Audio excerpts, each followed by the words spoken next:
Hello friends and family, সবাই কেমন আছো? আশা করি ভালো আছো। তো তোমরা যারা কক্সবাজার ঘুরতে আসবে অবশ্যই তোমরা একদিন সময় দেবে রামুতে যাওয়ার জন্য।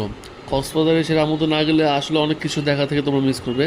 তো আমরাও আজকে রামুতে যাওয়ার জন্য বের হলাম। তো হোটেলের নিচে এসে একটা মোলামুলি করে একটা অটো ঠিক করে নিয়েছি। আর অটোওয়ালা ফার্স্টে চেয়েছিল 1,000 টাকা, তারপর আমরা অনেক মোলামুলি করে আমরা এটা 500 টাকাতে নিয়েছি তিনজনে।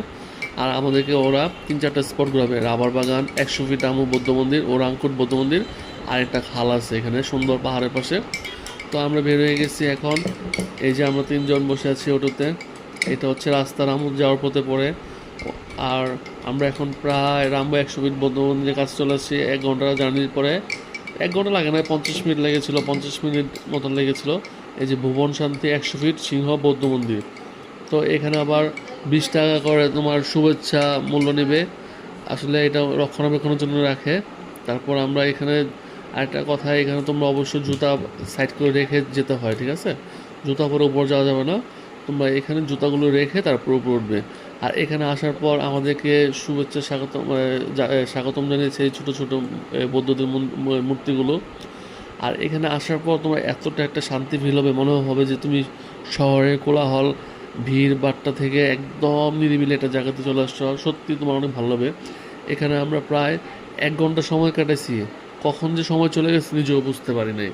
এতটাই শান্ত পরিবেশ, এত আর বৌদ্ধ বৌদ্ধরা যারা পূজা করে বা যারা করে, তাদের ব্যবহার এত ভালো, অমায়িক। আর এই হচ্ছে সে ভুবন শান্তি 100 ফিট বৌদ্ধ মন্দির। আসলে এটা সত্যি অনেক সুন্দর একটা প্লেস, মানে নিরিবিলি জায়গা যেখানে তুমি ফ্যামিলি পরিবার নিয়ে এসে সুন্দর একটা সময় কাটাতে পারবে। এখান থেকে তারপর আবার চলে গেলাম রাংকুট বৌদ্ধ মন্দিরের উদ্দেশ্যে।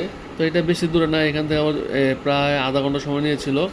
আর মাঝখানে আমরা রাবার বাগানে গিয়েছিলাম, ওইখানে ভিডিও করতে পারি নাই।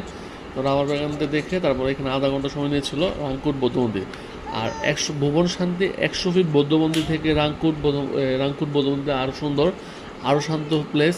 মানে মনে হবে যে একটা থেকে একটা ভালো, এরকম অবস্থা। এখানেও 20 টাকা নিয়েছিল শুভেচ্ছা মূল্য, মানে স্থানীয়দের কাছ থেকে মূল্য নেয় না, যারা টুরিস্ট ওদের কাছ থেকে 20 টাকা নেয়। এটা হচ্ছে রক্ষণাবেক্ষণের জন্য। তো এই যে এখানে সাইড দিয়ে সোজাও যাওয়া যায়। আবার আমরা একটু এখানে ছোট ছোট মূর্তি আছে, বৌদ্ধ মূর্তি। তা আমি এদিক দিয়ে গেলাম, আমার ওয়াইফ আর ছেলে ওই দিক দিয়ে গিয়েছিলো। তো আমি এদিক দিয়ে দেখে দেখে গিয়েছিলাম।